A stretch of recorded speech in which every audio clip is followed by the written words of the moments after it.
Welcome back to the Contractor Marketing Show. I'm your host, Matt Thibeau, and today we're sitting down with Paul Sanneman from the Contractor Staffing Source. And I'm really excited for this conversation. What's going on, Paul? How are you doing? I'm doing great. I'm in Hawaii. Can you tell? Yeah, I was going to say. Not really where I'm sitting, but I do live in Hawaii. I have a house in Hawaii, one in Palm Springs, and one in Europe. Sort of go between the three. I was going to say, when we first started chatting, I was super jealous because I'm in Ottawa, Canada. So we've got snow, freezing cold. Never been to Hawaii, but I would love to. Hey, come visit. You know, it got down to 68 degrees last night and everybody freaked out. Man, that's actually amazing. So let's jump right into things here. We're going to talk all about recruitment. You've got a great company helping out contractors with hiring more help. And we're going to get into all of that stuff in just a sec. But first off, Paul, tell me a little bit about who you are. Tell us a little bit about your story. Okay. Well, my story is I'm a 60s hippie guy, right? Have you heard this story? Matt, if you can remember the 60s, you definitely weren't there. Yeah, no, I wasn't alive then, but I wish I was. So I did my very share of social experimentation, shall we say, right? It's when what was safe was sex, and there weren't as many more drugs were too. Anyhow, a long time ago. So I actually, my history is a bit varied. I started out, I got a bachelor's in political science. I got a master's in education. I went to the University of Uppsala. I've been to ministerial school. And I got fired because I wasn't a good, I was a good counselor, but I've never followed rules very well. That was my thing, right? So then I went to the insurance business. I made a bunch of money in the insurance business at a very young age and got an ulcer, quit, went to ministerial school. So finally I got hooked up with like the mind can do anything. I was really involved in the whole, EST and LifeSpring, all that human potential stuff. I did that for a long time. And then I got into coaching. And I've actually been a coach for, my wife keeps reminding me, 50 years, which is sort of scary. Wow. I've worked with over like 2,000 construction companies in my time. And I have like 150,000 hours or better in coaching. So it makes me an old guy, right? But I've learned a lot. And interesting backstory, I've got a kid who's 38 and a kid who's, my kids are, 44, 38, and 13. Wow. So it makes it interesting. Yeah, but my fascination has always been what makes people successful. I've done all the LifeSpring, that kind of stuff. I'm a big follower of Sadhguru, Nissan Haramain. I'm into quantum mechanics, quantum physics. I'm a big conspiracy alien guy. So anyone might find it interesting. But I've succeeded in a lot of businesses because I think, like Jim Rohn said, you need to work harder on yourself than you do on your job. And it's always worked well for me. In fact, I have an interesting story. I remember one time I was going to a ski resort, and I've always been pretty successful, financially, emotionally, and whatever, physically and stuff. So I had some kids ask me, "Gee, Mr. Sanneman, you do really well." And they were in high school. What can we do? And I said, "Hey, read Think and Grow Rich, How to Win Friends." And I gave them these 5 books to read, right? And they said, "I don't have time to read any books." I said, "Fine, stay poor. I don't care." Yeah, that's some people just don't have the mindset for it. And I think segueing perfectly into hiring and recruiting is like that also is a little bit of a mindset shift, I think, for a lot of contractors. And so, on this show, we always talk about marketing and advertising and using that to get leads and, close more jobs. But you do reach a point where now I need more help, right? I'm trying to scale, I'm trying to grow. We need to expand. Talk a little bit about just, some of the businesses that you work with, of the importance of having a recruitment funnel in place so you can expand and grow. Well, I think people should have a marketing budget and a recruiting budget, and most small contractors don't have either, right? Yeah. And the key to succeeding in construction is having great clients and great employees. If you have great clients and great employees, this is an awesome industry. If you have bad clients and bad employees, it's almost impossible, and you go broke. And you can stay in business as long as you can afford to pay for your mistakes. So after doing this a lot of years, can I do a little, because you're into marketing, right? That's your thing, Matt. So I'm going to diverge and change the subject just for a second. The most successful marketing technique I've ever learned is getting work from architects and designers, especially these small guys, they're $1 million or so. And I've got a couple of videos on it. The secret is they've already got a girlfriend and it's not you, right? And so it's because you're a marketing podcast. What I would do for marketing, what I've done for literally hundreds of companies, taking from $1 million to 20 million, I've got some at 30 million right now, is, make a list of architects and designers. It's like, you go from house, or you can use AI to do it. Make this list. And then once you get the list, you call on them. Now, these are the numbers that our contractors don't like. It takes 7 visits with an architect before they're going to give you any work. It takes almost a year to get any work. Contractors have no patience at all. Zip, right? So they visit an architect 2 or 3 times and they stop. I feel like a personal trainer. Everybody that followed my diet and exercise program got healthier. I've never missed. Everybody that followed my architect program took their business from $1 million to 10 million. Never missed. But contractors have no patience. Same thing counts recruiting. They call an architect 3 times and they give up. And they've already got a girlfriend. It's not you, so you have to become the new girlfriend. Takes 7 visits at least in a year, and maybe another. I can go over it a little deeper, but you just and usually have something as bait, like a project or something. But the first visit, you just got to get to know them. Usually, the numbers I've worked out are, if you have 3 visits with an architect, it's easier now because you can usually use Zoom. You can used to be able to do that. Yeah. So you call the architects. Of the 3, you'll find one you like, usually. Of the one you like, it will take 7 visits and 6 months to a year to get the first project. Now, a lot of small guys go, oh my God, I need 40% margin. Forget the 40% margin when it comes to doing large projects. It's usually like 20% if you're lucky, but you put everything in Division 1, which is, like on CSI codes, Division 1 is all the supervision. So throw your all supervision in Division 1, you still make the same margin. But I've worked it out, Matt, and if you call in architects, you end up, it takes 50 or 60 hours to get, let's say 50 hours before one architect starts giving you work about. The average architect is worth at least $1 million a year. At 10% margin, that's $100,000. I've done the math. You make $5,000 to $10,000 an hour calling on architects. But I can't get people to do it because they got no patience, right? I mean, contractors suck. They have this whole thing about immediate gratification. And, if it doesn't work the first 2 visits, they quit. So your marketing tip for the day, at least for me, having done it for many, many years, make a list of architects, call them. Again, you need to date women at the country club, not at the laundromat. So, when you call on these guys, they've got to be the kind of work you want to do. You don't start out with supermodels. You start out with, people. And I've interesting, I can give them a video on it, Matt, or we can link it to it later.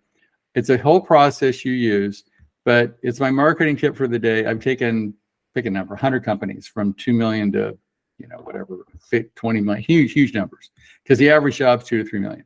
But the guys that are small, they're doing $1 million, $1.5 million, they don't have a marketing budget, don't have any time, right? They're too busy earning a living to make any money.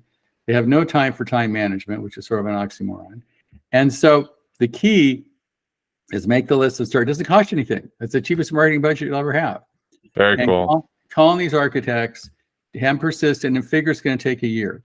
But if you want to do something to transform your business and construction, I would do that. Now, this sort of ties in my next thing. The reason I started the recruiting company was because I could get businesses big, but they couldn't find the employees. So if you got a guy or a woman who's doing, $1 million, and they all of a sudden get $1 million house, who's going to build it, right? Yeah. Now, the good news is when you get bigger projects, you attract better people and better subcontractors, which is great. Right. But it takes patience. So what I did is I started this recruiting company about 3 years ago, 3 or 4 years ago. And I think so far we've gone through 200,000 resumes. We've hired 1,000 people. I think we're the largest residential recruiting company in the country, US and Canada right now, because there's a need there. We have like a 95% chance of finding some. We got a bunch of stuff to do that. Wow. So what I'd like to tell your listeners today is a couple of the myths that get in the way of them doing it themselves and doing it wrong. Does that work for you? Yeah, absolutely. Okay. So the first myth is only recruit when you need employees. That's the first one. So most contractors, what they do is they say, okay, I need somebody I'm going to recruit. They look at it like a project, right? Yeah. So I'm going to find somebody, I hire the person, I'm done. Unfortunately, marketing the same way. Yeah, That's exactly. Funny story. I have a client that went from 2 to, I don't know, 5, 6, 8 million by calling on architects. And I said, are you still calling on architects? And they went, no, I stopped. I went, why did you stop? They go, because it works so well. And I go, I don't understand. You kind of reach this level of like comfort, or maybe you can coast a bit, right? And the human condition, feel like almost just wants to kind of just leave it there. You get out of your comfort zone, right? And you go, oh my God. So a lot of contractors think when they get bigger, their business fails, but it's a Peter principle. They're promoted to their level of incompetence, right? So since they're a craftsman and they're not an entrepreneur and they don't make that transition, then they start getting their business bigger. They can't manage it. They stop marketing, and then they crash because they don't know how to manage what they've created. Yeah. So that's when they need to outsource their marketing, outsource their recruiting, get other people that are smarter than you, in my opinion, to do that work. So that's the first one. The second myth is employees are expensive. I hear this all the time, right? I can't afford that person. Wait till I get the big job, then I'll do it, right? Or once I get enough time, I'll take time management. Or once I get enough time, I'll hire an administrative helper. Right. The truth is, if you don't have an administrative helper, you are one, right? Yeah. And if you're making 100 grand a year, you're paying your admin person 100 grand a year, which makes no sense. So employees are not expensive. Employees are the best investment you're ever going to make. And you got to hire ahead of what you need. So don't think of them as expensive. The next one is, we can do this ourselves. How hard is it to do recruiting, right? I can do marketing, like a big deal. I put an ad in Indeed and I'm done. I'll call the guy a week later and I'll hire somebody. Most contractors don't do their own electrical. They don't do their own plumbing. They certainly don't do their own accounting, right? They probably try to do their own marketing and their own whatever recruiting, which is just a big mistake. They should hire people that are way better than they are. They can do it better, faster, and cheaper than they can do it. Like for now, I can recruit all the employees pretty much any company needs for $1,200 a month because I use offshore labor and AI. You can't do that. There's no way, right? Because I'm using a backhoe and you're using a shovel. I'll win every time, right? Yeah. So doing yourself is a bad idea. The next one is recruit within the construction industry. A lot of guys that I work for, they got to have 5 years experience in construction, 3 years experience in construction. Big mistake. An example, during the pandemic, we recruited a ton of office managers and selection coordinators. And we recruited them, they were wedding planners. Now think about that, man. Wow. A wedding planner. A wedding planner chooses to do it. They've got to get a bunch of sort of flaky industries together. The band, right? The flower people, the venue, the caterer. Those industries tend to be a little flaky, for lack of a better term, right? So they get all these people together. They've got to show up at the right time in the right place. Everybody has to be happy, and it looks good. Doesn't it like a remodel to you? Wow, they're like master coordinators. Right. And they choose to do it. Yeah. So we've hired a lot of wedding planners to be project coordinators and office managers and just killed it. The other good news, Matt, is that the hospitality industry doesn't pay nearly as well as the construction industry. Okay. So we've got wedding planners for like 50 grand a year that just killed it. And they're like used to that. They're used to getting paid that. And right. And they're used to results, and they choose to do it as a living. They went to school for it. I mean, it's crazy, right? So, when you put an ad in, make sure it says construction, experience preferred, but not necessary. Yeah, we get a lot of clients who come to us and say like, hey, I'm looking to hire this person. And like, they say that, they need to have all this experience, blah, blah, blah.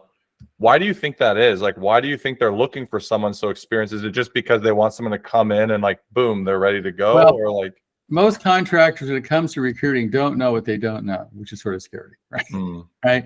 So they have this belief, which is a myth, they haven't had construction experience. Who you hire was way more important than what they know. Right. Because you can teach any person skills, but you can't change who they are as a human being. Values and stuff like that. They can't fix that. So hire the right people and train them. It's much better than hire somebody who's like a project manager, has 5 years experience in construction or 10, but doesn't follow your values. The other thing is, if you hire people, especially older people, they're set in their ways. And you've got somebody, the classic guy is a project manager. He's done it for, pick a number, 25 years. And he uses a yellow pad, swear to God, and a notebook. We go, no, you got to get on JobTrade or Procore. You got to use software. He goes, I don't need software. I mean, it's interesting. I have drugged contractors through technology for like 50 years. When I started it, I was dealing with pagers, dude. I mean, I think my dad had one of those. Then we went from pagers to cell phones. And contractors said, no, I don't want to use a cell phone. It disturbs my peace in the truck, right? And then it was email. Email was just a fad. And then it went from email. Then I said, you have a website. Well, we don't need a website. That they take pride. I just do a great job and answer the phone. That's all I need. That sucks. They don't create demand for what they do. So they don't. So websites for the next thing. And then the one I started about 8 years ago, because I knew the guy that started Co-Construct, I knew these guys when they got started, right? And I guess Buildertrend just bought Co-Construct last year for 180 million. Donnie got out with like 80 million. And I knew these guys when they were in their living room, right? Way back when. Wow. But that's going, now they need to have, project-based, there's Co-Construct, Procore, JobTread, there's a bunch of good ones out there.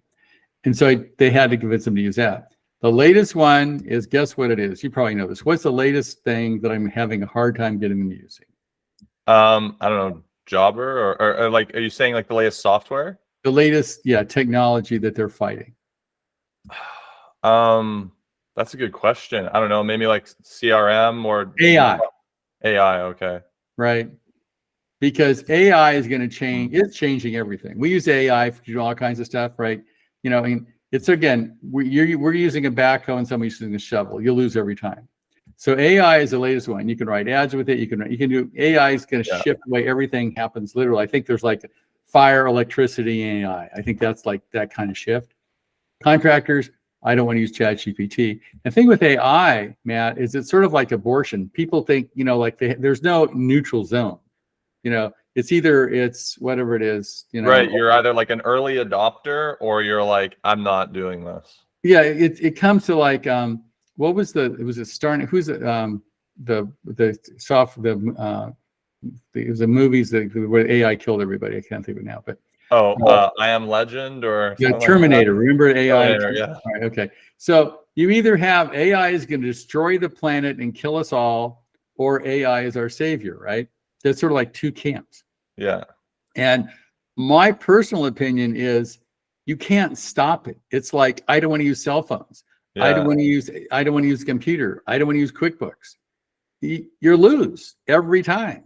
So I'm not sure it's going to destroy the planet or not, but not adopting to it just doesn't make any sense. It does amazing things. Yeah.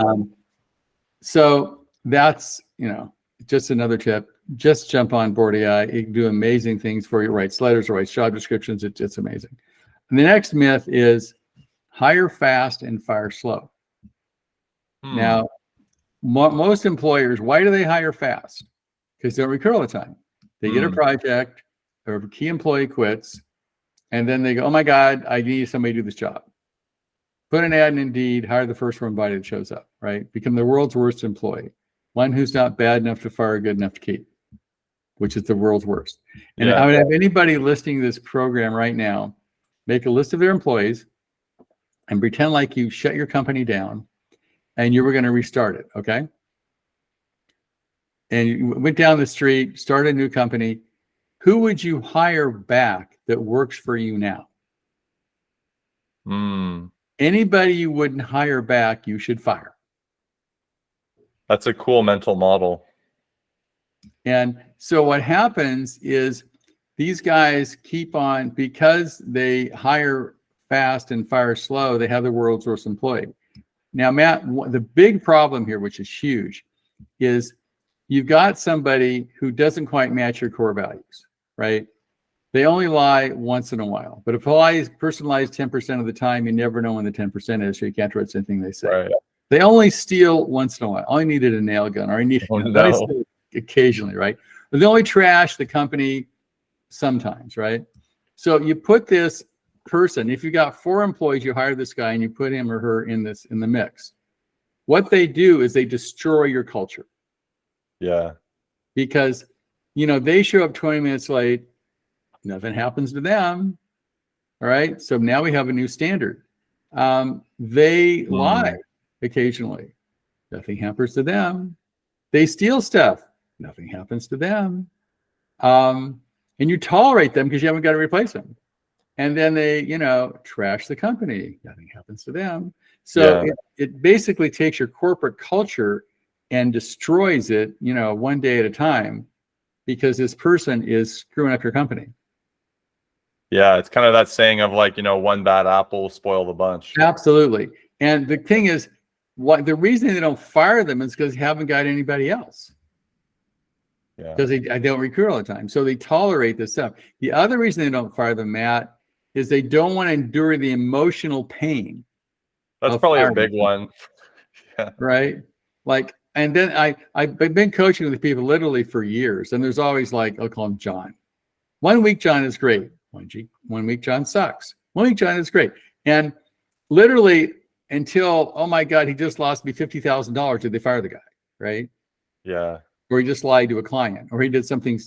I had one plumbing company, actually, they didn't fire 2 guys until they ran into each other, literally because they're both driving, shall we say, intoxicated. And two company, this what's the chance of this? Two company trucks ran into each other in an intersection.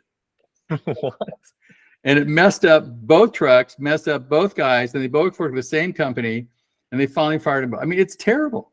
So people have to get really, really, really bad before you fire them, which is not a good thing. And the next one is recruiting as a project. See, the problem with contractors is everything's a project. Mm-hmm. And marketing is a project, recruiting is a project. It has a beginning. I need a project manager. It has a middle. I found my project manager. It has an end. I've hired him. We're done. And it's really a bad idea, because you should be recruiting all the time. What I personally had to do this, I've been trying to convince people since I started the company to recruit all the time. I finally pulled it off. The way I pulled it off was, it's $3,000 a month for me to hire the guy, or $1,200 if you'll commit at least verbally for a year. That's the way I was able to change it. Because my problem as a company was, I would bring on people, I'd hire everybody they needed in 3 months, and they'd leave. I went, dude, no, don't stop. So, I mean, it's so financially advantageous that they stay. That's what it took to do. Now everybody signs up for a year. But they just don't get it. It is not a project. It is a process. Like marketing, it's not a project. It is a process. You do it all the time. So, quick question for you there, Paul. I hear a lot of guys say like, oh, younger people, like the younger generation just doesn't want to work the same as like, the older generation did want to. That's kind of a myth that I wanted to run by you and just kind of hear like your thoughts on that a little bit. Unfortunately, it's not a myth. It's probably true. And, it's bad. I mean, this sounds terrible, but I remember one time, this is a true story. A guy, we had a production builder, right? And he had hired a new, I think it was a painting or framing company or something. And I remember he got this phone call, right? And he goes, this isn't going to work. These are all white guys. And the problem is, like, my son's classic, right? He wants to play video games, right? So becoming a plumber or electrician is not an exciting thing for, a middle-class white kid to want to do these days, right? Right. And so, I've done some statistics, and there's like, 20% or 30% are leaving the construction industry on a regular basis. The average contractor in the construction industry is between 45 and 60. That's scary. I believe that, yeah. And so there's no new people coming in. That's why you got to recruit all over the place. And one time I hired 140 framers for a large, they had like 1,000 framers, 140 framers for a framing contractor. We did everything in Spanish. Nothing was in English. We literally ran an ad in Facebook. We answered it within 30 seconds, right? Of the time they called. And we hired 140 guys or 50 guys in the course of 2 months. Zero spoke English. No way. It's just the way it is out there. You know what I mean? Yeah. And so I think it's actually true. It's hard and hard to find people because the trades are not respected and not promoted in our educational system. Yeah, and it's unfortunate. I mean, when I was in school, we actually had shop. They don't do that anymore, right? Yeah. They had trade schools where you could become an electrician or a plumber or whatever you wanted to do. And that's not true. And then the even worse is a lot of these unions make it harder to make it happen, right? Yeah. So it'd be hard to get into trade school. So I'd rather find a project manager than a plumber any day because the trades are really hard to find. Yeah. So unfortunately, I don't think that's a myth. So walk me through a little bit of your recruitment funnel. Like, so when you guys are creating a funnel, just like a marketing funnel, but you're putting that together for one of your clients, like what does that look like at a high level, that process? Well, I'm going to tell your audience how to do it themselves. Okay. Cool. This is like best practices. I've learned this over, we went through 200,000 resumes and hired 1,000 people. I figured out how to do it. So awesome. I will show you guys how to do it. I guess that's patriarchal. You people how to do it, right? So I got to be politically correct. All right. I think most people listening are men, probably. I think that's true, but you get in trouble for that. I feel like Disney now, right? You got to be politically correct. So okay. So first, the art of the job ad. Now, the art of job ad has gotten a whole lot easier this year. Why? AI, my guy. It's amazing, right? So if you want to write a job ad, go to ChatGPT and put, I want to hire a plumber in Boston, Massachusetts, and I'm a plumbing company, or I'm a small remodeling contractor in Nashville, Tennessee. Tell it what you want. It will write a way better job ad than you will. And then you can modify it. That wasn't, when you think about it, it's sort of scary, Matt. Last year, this time there was no AI. Right? That's true. Yeah. It's only been a year. A year. I think about a year. Like it's amazing, and it's going exponentially. Now I have contractors that are literally using AI to call clients, set the appointments, and do sales. AI does this. It's amazing. Yeah. Like it's getting. I remember the version of it. Remember, you renew your insurance. You call. You get some guy in India who doesn't speak English. Takes you an hour to get on the phone with him. Then you're trying to explain with him or her, and then they don't quite get it. And it's very frustrating. They don't have a card number, and it's a mess, like to try to quote renew your boat insurance. Yeah. My last experience tells you where things are going. I call up my insurance company, one ring, they answer the phone. Hi, how can I help you? Oh, I see, this is Paul Sanneman. Yeah, it's me. Nice of you to call, Paul. What can I do for you today? I'd like to renew my boat insurance. Let me check. Oh, this is the credit card we have on file. Well, is it the right credit card? Yeah, that's perfect. It's the right credit card. Great. Would you like to renew your boat insurance? Absolutely.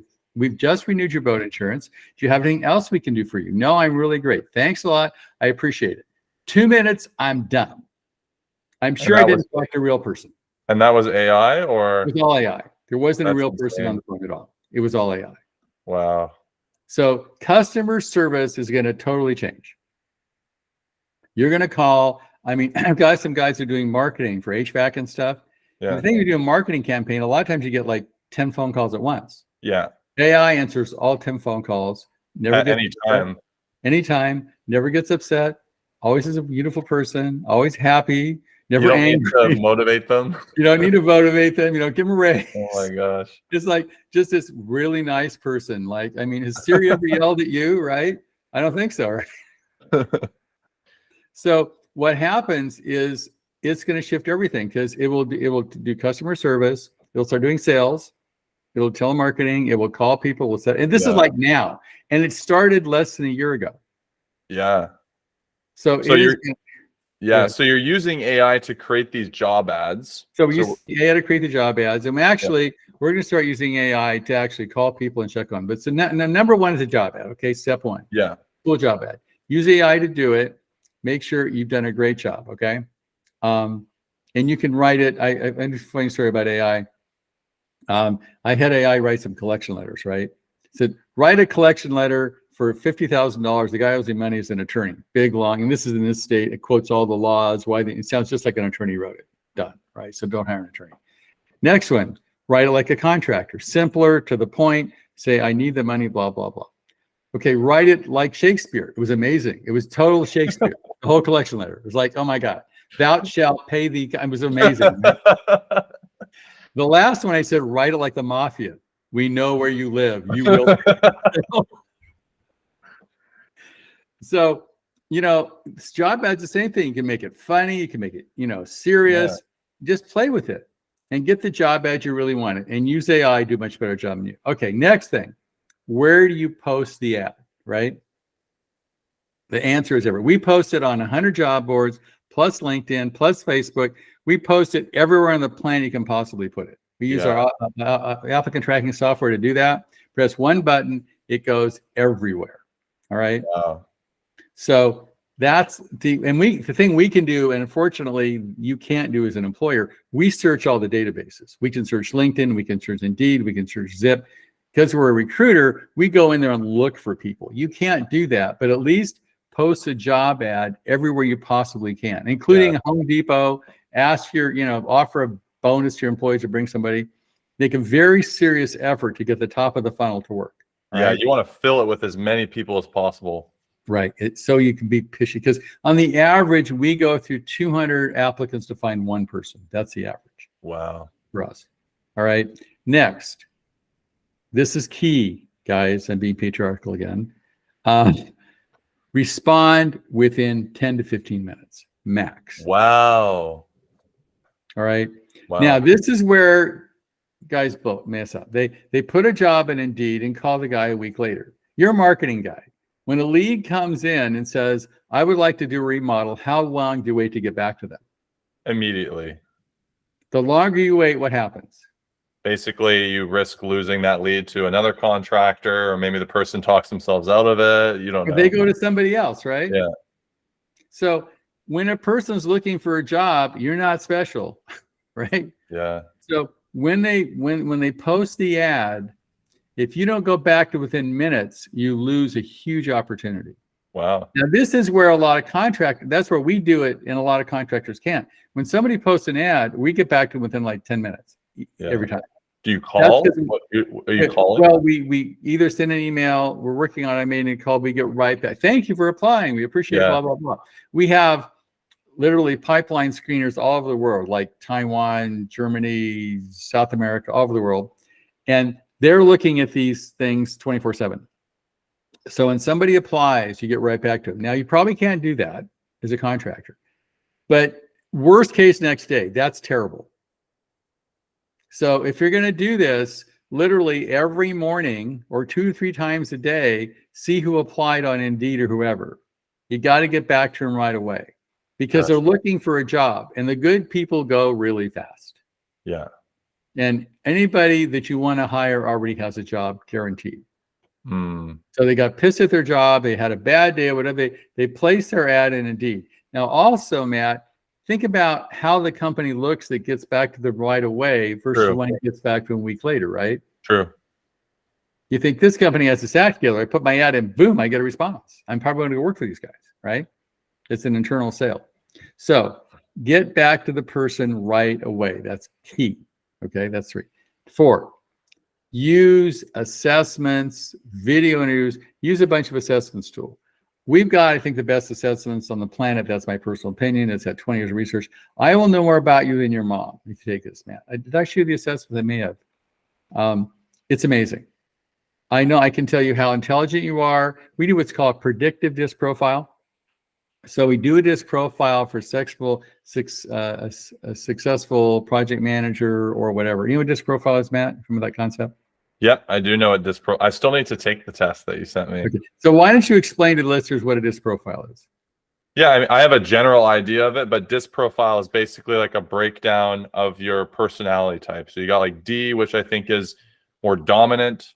So you're like a dominant type person who tends to be a little bit more straightforward. I'm a high D. Yeah, I think a lot of contractors are probably tend to be high Ds. Right. And then there's the I, which is mostly what I am, more of an it's called influencer, where you're a little bit more of like a talkative type person who's yeah, I don't know how to explain that one as much. Maybe influence. I'm a high influencer. In other words, you don't just tell people what to do; you engage them in a conversation, but you still get them to do it. Yeah, and then there's S, which is which one? What's that again? Well, C is the S. Oh, C, yeah. C is competence, right? Which means they're very conscientious. That's like an accountant, right? Right. Like the problem is if everybody's a C, nothing happens because you got to check it 15 times before you ever send anything out, right? Yeah. If you're a D, everybody argues all the time. If you're an I, everybody has a party. And the other one is, let's see, it's competence. I think it's somebody who's very organized, right? That kind of thing. Everything has to be everything dotted, really high, like organization and attention to detail, that kind of stuff. Like a bookkeeper. And those people never get done either because so you got to have a balance, right? So a predicted DISC profile says we know that a project manager or a carpenter or whatever looks like this, and we have gray bars where they need to be. So it's predictive. So if we can tell the kind of this person has a right personality. Also, there's an intelligence test in there which says are they smart or not. There's attention to detail test in there. Do they have attention to detail? So if you take all these assessments, and if you don't use ours, there's stuff out there on the internet you can find. Yeah. That will tell you who this person is. So you need to know all about them even before you talk to them. Now, obviously, if you're dealing with a plumber or a project manager, it's hard to get the plumber to take the test. Yeah. Assessment. So we have to work on that. But before you hire them, take the assessment, because what you don't want to hire is the wrong person. The wrong person is very expensive. The wrong person only costs 5 to 10 times their wages and mistakes. Yeah. Killing the company. So the assessments prevent you from hiring the wrong person. We can also test for honesty and integrity. Do you lie? Do you cheat? Do you steal? We can test for all that stuff. Now, there's only one state that recently passed a law you can't test for honesty, which is Massachusetts. I have no idea why, but you literally can't assess for honesty in Massachusetts against the law. Okay. But every other state's good. Canada's good. So the assessment tells you who this person is, who they are as a person, all this information. Next, do a video interview.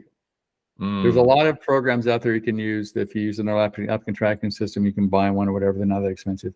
That does a video interview. A video interview, you ask all the questions you want this person to answer, like why are you taking the job? Why are you interested? Now, the cool thing about a video interview, Matt, is you can't say, are you old? Are you fat? I mean, no offense. That's against a lot of laws, right? But in a video interview, you can sort of find out all the things you can't ask questions about, right? Right. Also, we do a lot of video interviews. Some of our clients want people to speak Spanish and English, right? So we do it. We say, do the interview in Spanish and do it in English or Portuguese or whatever.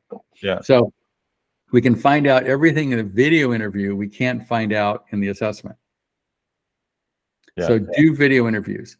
Okay, make sure you want to, and then also you do an in-person interview, do a video interview. Then if you qualify, next step is do maybe a Zoom interview. Do the Zoom interview.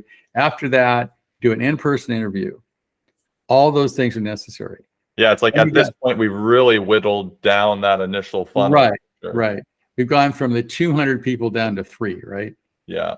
Next, when you're down there at that level, you do background checks. Interesting story. A lot of contractors are embezzled. All right. And the reason they're embezzled, like this is a true story, at a contractor, his bookkeeper embezzled him. Okay. Well, it wasn't good. Then he hired another bookkeeper who embezzled him.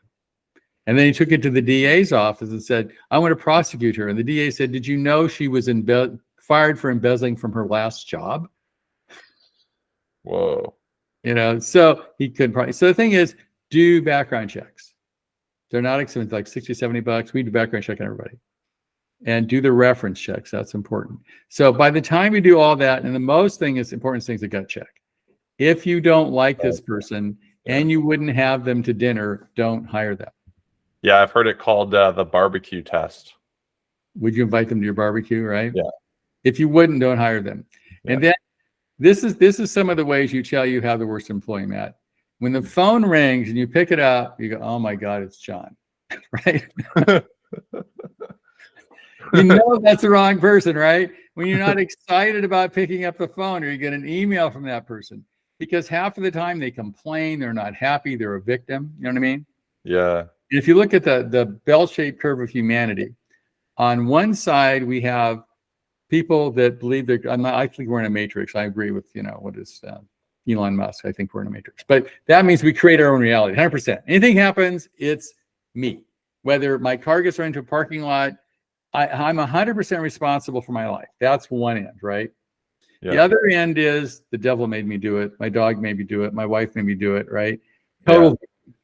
Now, most people are in the middle. They're like, well, my God, car got hit in the parking lot, not my fault. But I know I've married 5 women, and it must not be the woman because I've married all of them, right? There's a common denominator. Common denominator there, right? So, hire toward the self-responsibility end of the scale. So if someone says, "Why did you get fired from your last job?" They say it was my employer's fault. They say, and they keep coming up with excuses. They have what you want in life for an excuse. They have lots of excuses. If you get lots of excuses in the interview, they're the wrong person. They're a victim. So make sure you hire people. I got fired from my last job because I wasn't able to adapt to the environment. I didn't take responsibility for what they own it. You're looking for red flags in their language that's going to reveal whether or not they're going to take accountability for some of their problems and whatever. Yeah. Now, the next thing, sometimes people, when they hire somebody, Matt, they think they're done. They've just started. They've got to do like an onboarding thing, right? Yeah. So you've got to have KPIs. You can set expectations. You got this whole thing. Now, the good news, ChatGPT, new best friend, right? They will do it. You can put in ChatGPT, develop me an onboarding process for a carpenter for a residential construction company. Make it 8 weeks long and be detailed. No way. The whole thing is done for you. You're done.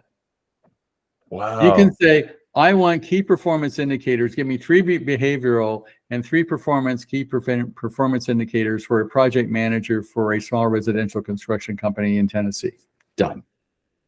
I've done the KPIs, but I haven't done the onboarding. That's a great tip. So onboarding KPI, because we didn't used to do that stuff. Now we do all the stuff for our clients. We do all the onboarding. We do the key performance indicators. We do all that stuff because we can do it way faster. It used to take forever. But now, as part of our service we deliver, we'll develop the KPIs for our employees. We'll develop the onboarding thing. That's so cool. We'll do all that stuff for you because we can do it way faster with, artificial intelligence. We're able to do that. So that's something that's key. Okay. So again, let them, let them be the architects of their own success. Yeah. Set them up for success. Tell them what they need to do, how they need to do it. There's feedback's crucial. Yeah. There's an illustration of that. If you take a Rubik's Cube, right, and you have no feedback, you're blind. Yeah. I think it takes 1,000 years to get it right. Some insane number by pure coincidence, right? If you can see what you're doing, it takes an hour or 10 minutes, what depending on how good you are, right? So look at an employee that way. With no feedback, how are they going to get better? Yeah. So you have to say, I want you on job by 8 o'clock and 8:05. You have to say, this is what I want you to expect. The frame of door should take, an hour. The frame of window you got to give them your expectations and then measure those expectations and give them feedback so they can get better. Yeah. Isn't that called like Parkinson's law or whatever? If you tell someone they can do something in 15 minutes, they'll do it in 15 minutes. If you say 2 hours, they'll do 2 hours. Work expands or contracts to the time allotted, right? So it's important that you give this feedback to them because they can't get better. So and this is for all your employees.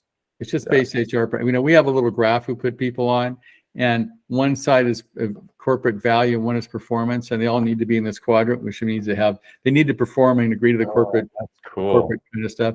If they're outside, like you may have a great human being, but they can't do the job, they're outside over here. You may have a person who can do the job at lie, cheat, and steal are here.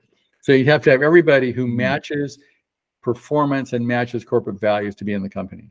And we have a way of we have a way of doing all that stuff. So anyhow, like a Y and X axis. And then, right. And they've got to be in that top quadrant. So we'll do that for all the employees. We'll assess all the employees. That's all kinds of stuff we do. So if you want to do it yourself, guys and ladies, this is what you need to do. Don't skip any of these steps. To review, you got to run the right ads, and you got to put them everywhere. You got to respond in minutes, not days. You've got to go through all the screening process with the assessments and the interviews. You got to do reference checks and background checks. Once they're on board, you got to have an onboarding process. Our motto is we help contractors build winning teams. And that's what you need to do. To build a winning team, there isn't any successful sports team that doesn't do all that stuff. Yeah, right. 100%. They all recruit all the time. They have a bench. If you're, and I don't care how good you are at any sport, you're only as good as your last game, right? Yeah. Man, super valuable. I think I'm going to be going back in this podcast and taking some notes. Guys, I hope that you're taking some notes because this has been super valuable, Paul. Thank you so much. Okay. Is there any kind of last piece of advice? Let's say a contractor is listening to this and he's like, wow, this has been really valuable. I'm a little bit overwhelmed maybe on kind of what some of the first steps is. If it's one thing they could take away from this, what would kind of be maybe your one-liner? Don't do it yourself. Nice. Because the problem is you don't know what you don't know, right? Which is scary, right? So find somebody who's really good at it. Yeah. And work harder on yourself than you do on your job. So those are important. And if you want to get a hold of me, can I tell them where to do that? Yeah, I was just going to ask, where's the best place for people to get a hold of you guys? Okay, so our website is contractorstaffingsource.com. You go there. You can, my personal cell phone, which I do answer, I'm in Hawaii, is 415-599-9006. And my personal email is paul@paulsanneman.com. And if you want to give me a call or send me an email or whatever, I will happily show you how to do it yourself. I'll show you where some of these tools are, how to get the tools like the assessments and the ATS and all that kind of stuff. I'll show you how to do it on your own, no problem. If you want us to do it, that's fine. But I'll be happy to help anybody who wants to give me a call. That's amazing. I'm going to put Contractor Staffing Source.com in the show notes so then people can access that. Paul, thanks again for being on the show. I really appreciate you being here. Yeah. And come to visit me in Hawaii. I'm sure I'm way warmer than you are right now, man. I will. Let's go surfing. Sounds good to me. All right. Awesome. Thanks again for being on the show. You're welcome.